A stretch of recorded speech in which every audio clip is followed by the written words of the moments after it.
Is it true that also another condition that knee replacement helps with is with arthritis as well? Well, arthritis is really what we're talking Exactly. about. Okay. Arthritis is the loss of that articular cartilage.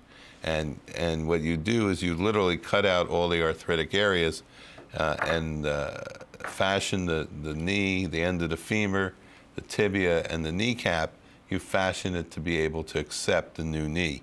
And a lot of people become bow-legged or knock-kneed, and that's corrected at the same time too, because you need this to be well aligned. If it's not properly aligned, it's going to wear out sooner. And you hope that when you do a knee replacement, it's going to last a lifetime. We have some symptoms of arthritis where we can show our viewers Sure. and they can understand maybe this could be going on right now in your life, and it can be a fix like the doctor says.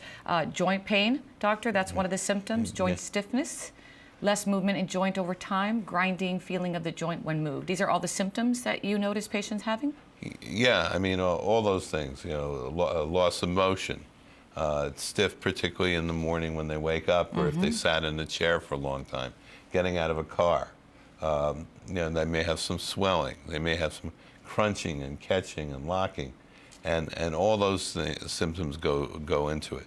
But the biggest symptom that ultimately brings people to surgery, and this is a criteria I have with my patients, is when they come in and say, I can't take it anymore. I want a new knee. And I'm sure your dad did the same thing. Yeah, he's a doctor. I'm sure he waited till you put it off, and you put it off. And I've seen this with so many friends, and I'm sure you out there, if you're suffering from this, oh, I can take it, until one day you wake up and you hear your father, your grandfather, or yourself say, that's it, no más.